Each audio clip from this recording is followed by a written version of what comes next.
Hey guys, this is Derek from Pacific Coast Auto in Japan, and this is a Toyota Hiace KZH 106. That's the turbo diesel four-wheel drive Hiace 7-seater from 1996 with 172,000 kilometers. We'll check the condition of the car, we'll compare it to the auction inspection sheet. Yes, it was bought from auction here in Japan, and we will be exporting this one over to the USA, to Tacoma. Oh, before I turn that off, have a look in case you haven't seen this before. Kind of cool. Full digital gauge, kind of like the old 80s and 90s Japanese cars that unless you were in Japan, maybe you didn't know about. Oh, and I turned the key, it's beeping. It's got a turbo timer attached to it. Usually the turbo timer is wired somewhere that you can actually see it and then turn the button off if you don't want it to run. But what the turbo timer does is it keeps the engine running for a predetermined amount of time. You can set it. Usually people run it 10 or 15 seconds, but I have seen some people have their turbo timers set to 1 full minute. I think this one's maybe about 30 seconds or so.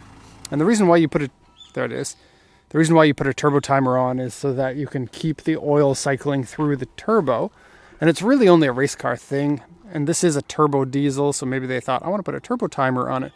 But you don't want hot oil to be staying in your hot turbo.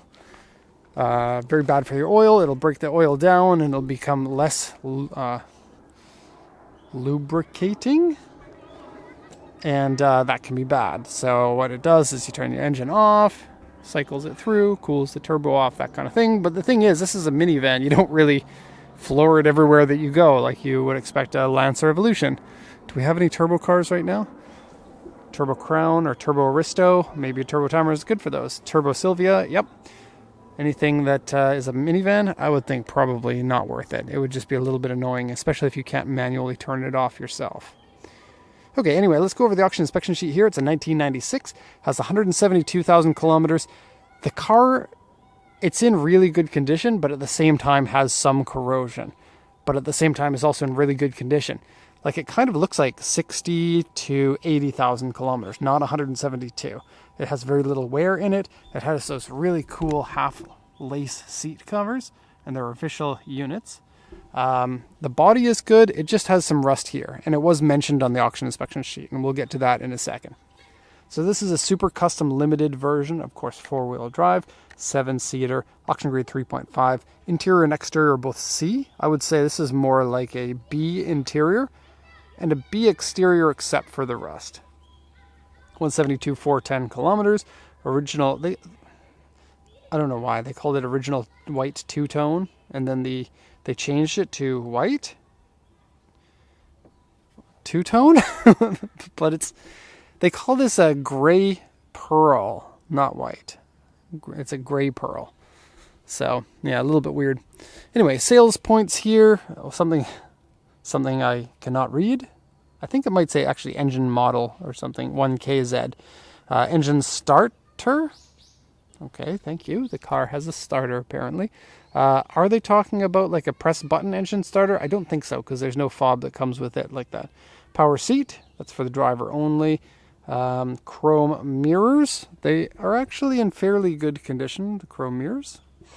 And it's the big mirror package. There is a smaller mirror package that has the mirrors here, but this one here is not. It is the big mirror package. Okay, what else do we have? Purchase from user and a rear wiper. I don't know. All of these sales points are junk. I don't know why they wrote them. None of that makes me want to buy the Hiace more. Okay, the report here from the auction inspector. It says windshield rock chip, interior scratched and dirty. I'd say none of those are things to worry about. It says AC switch is broken. But it's only a burnt out LED that's in it. And I guess I can kind of show you now. I was a little bit more worried about that than I am. It turns out it's just when you turn on the AC, there's a little light that shows that your AC is on. The AC works, just that light doesn't come on. So you don't know if your AC is on or not until you feel your AC, and then you can tell. Okay, underside has been painted black, has some surface rust.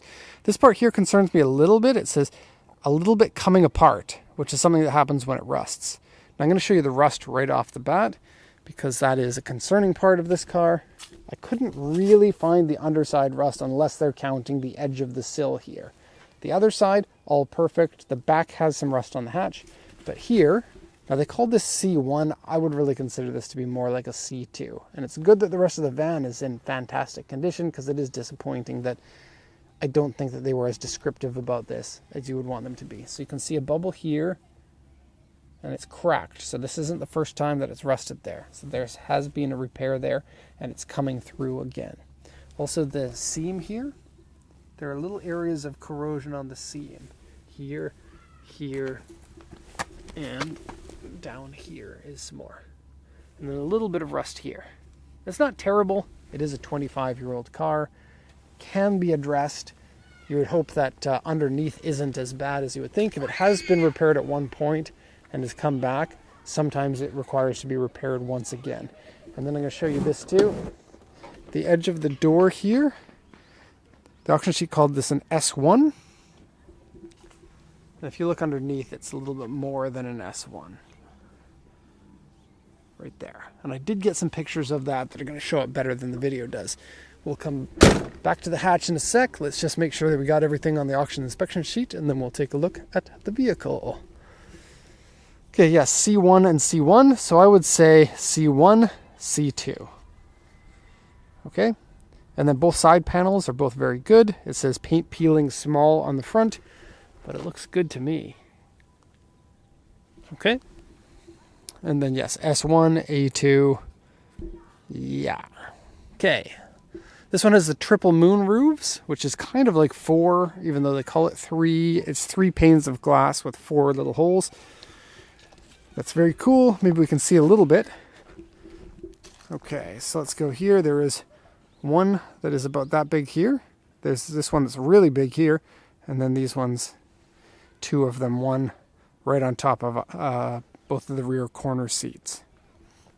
The body basically doesn't have any dents, and any scratches are mild and not worth mentioning. Has the bronze tinted windows, which is kind of cool, kind of Japanese. A lot of cars here in the 80s had that. Like minivans and stuff, especially Toyota, loved their bronze color glass. Actually, the 8.6, a lot of people don't realize this, but in Japan, the 8.6 had the bronze glass too.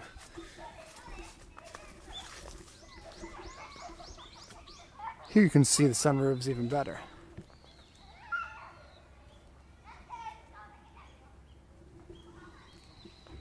Okay, it's running the original wheels, and they're in good condition, but the center caps have paint fade on them.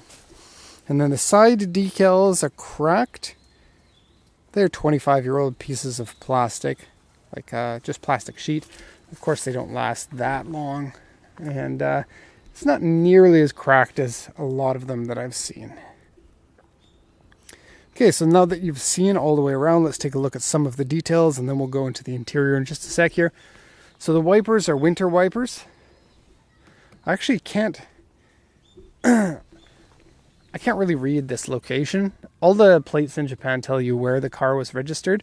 This one here is north, and this one here is like looking, maybe, if I recall. Maybe it's Hokkaido, maybe it's Tohoku. I actually don't know. Both of those have the north in them. But somewhere up north, because you wouldn't have a southern area called north something. Okay, this bush bar is integrated into the bumper. This is kind of the beginnings of integrated bush bars, which you'd see a lot more from around this era until present day. I think it's nice looking. It's a nice addition. Makes the car look a little bit more muscular. The headlights on it are aftermarket. It's actually a headlight and marker integrated into one. The original ones have a split here, and they have a marker and a headlight. This one has both together, and they look good. Gives the car a more modern look. The grille barely has any fade on it. Has the gold badges, which I thought were so cool when I was younger. It's like, whoa, that car's got the gold version of the badges. I've seen that car without the gold badges. That's something special. Has the fog lights down here. And then this is an unpainted plastic, so it gets a little bit weird looking over time. You can do something to get that back to normal. Okay, so here we have a little bit of kind of a rust. We got to focus here. A little bit of a rust repair there, and a little bit of a paint repair here. We got a tiny little Suzuki Swift patrol car. They've come here to say, get your car off the street. We're tired of you. I think they're all volunteers too that do that. So there's a bit of appealing down there. Here's what I'm talking about with the cracks. You can actually see it a little bit more in this area. And if you've seen these, you'll know that this is really not nearly as bad as it often is. Of course, you can get that taken off, but from afar, you don't really notice the cracks, so it's really up to you. The sill down here on this side is all in good condition.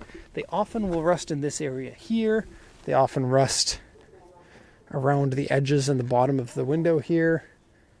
This side is okay, it's just the other side that is rusty. We have a few areas of touch-up paint on the back bumper there, and some dents in this dealer optional aluminum scuff plate that goes here. It looks really nice when it's brand new. They tend to dent fairly easily though, because that's right where you're taking things in and out of the vehicle. It also has an aftermarket exhaust, which isn't that noisy because it's a diesel. The engine itself is the noisy part, I guess. And then a rear bush bar and an underskirt. Then the underskirt flaps. Like it moves around. It's meant to do that in case it gets caught while you're off-roading. And yeah, it is, I guess, fairly capable of an off-roader for being a minivan. Compared to all other minivans, this is actually supposed to be used in areas that you need the approach and departure angles to be good. And yeah, they're tough. They're built well. It's not a Land Cruiser, but it'll carry more people than a Land Cruiser, especially more people comfortably. So we got a dent there and a dent down here. We got a scratch there. I think that's about as bad as it gets. This one has the rear spoiler. That's kind of cool. This mirror is awesome. It really helps you. While you're driving the car, you can take a look. Wow, what are we doing? Through your rear view mirror there, and look at the mirror here, and then go down here. You can see exactly how far your bumper is away from something. You can park it like centimeters away from stuff without any worry, because you can see very clearly through this. One of my favorite things on many Japanese vans. Open it up, and this person loved the dealer options. The lace seat covers was an option. The Hiace mat here to keep your carpets in good shape. The carpets underneath are fantastic. The side pieces here are prone to getting damaged. This one has a few little areas of damage. It's a soft material, unfortunately. Or if you want to be cynical, it's planned obsolescence from Toyota. They want their cars to look worn out so people buy more. Not sure if it's true. Also, I don't know if that's a dealer option, but I've never seen that before. It's an extra light, but it's a similar type of light as you would get in like the camping version of the Hiace. I'm pretty sure I've seen some of those exact same lights. Or like the high roof long ones that are used as like shuttle buses often have that kind of light. Okay, here's where you'll be driving. It is up on top of the engine. I've heard a lot of people in the comments section saying that doesn't seem like a safe place. I don't know if lots of people think that, but if you are worried about it, there's like a nearly centimeter thick wall between you and the engine. And when you're driving a regular car like that, you have the exact same, I don't know, thick wall called the firewall that goes between you and the engine as well. So if anything blows up, it's not getting through that. Pull that out. So floor mats are good. Remember, 170,000 kilometers. Seats are good. Hiace seat covers. I adore them. They are so JDM. And that's part of the fun about importing one of these and driving it in the US is you get something that is special and unique and cool, and getting things like Japanese market seat covers just further gives you that extra level of coolness. AC in here, CD player, okay. Power curtains, I usually don't play around with those though. the railings tend to get dusty and then the curtains stop working. And a lot of the plastic hooks deteriorate over time and are prone to being brittle and breaking. So I don't play around with that. Shifting is good. It says no smoking in 3 different places inside the van. It kind of has the look and feel of a car that was a one-owner vehicle. People who are the first owner, especially someone who owns the car long-term, tends to take better care of it. So one owner for something this old is actually a very good thing to have. Of course, we don't know if it's one owner. It just has that feeling. Sunroof there is tilt only. Oh, let me just check. Am I right about that? Yeah, it's full manual. So you open this up and then you just pop it up. So yeah, tilt only. It doesn't slide open. Into the back seat, and these super custom limited version has the most comfortable seats that I know about. More comfortable than a Toyota Century. They are large, comfy, soft. They can rotate, and they can lay down into a sleeping platform if you want. Now, it's not a full sleeping platform. This section here is a little bit like, I don't know, lumpy. But wow, what nice conditioned seats. Seat covers. I love it. And then you can rest your feet on the transmission tunnel. And when your butt is here, your feet usually can't even hit these when it's in the current position that it's in. This does slide forward and back if you want. Integrated armrests here, plus a secondary armrest for each side. So no fighting about get your hand off of my armrest. And a box for your Nintendo Switch. Or whatever comes after Switch. A Game Boy could fit into that. This piece here comes out and you can set it at different intervals throughout it. So you can pick how much that you need. No smoking. And no smoking. And controls for your rear heater. And controls for the rear AC. Giant sunroof here. And the fit and finish of everything feels very Lexus-like. It's definitely a cut above the regular Toyota, I would say. Okay, this rotates in order to get in, which is kind of neat. And then when you want to go back, you just rotate it back and then pop it back into place and it'll lock like that for you. Showing the back seats here, they are in the up front position.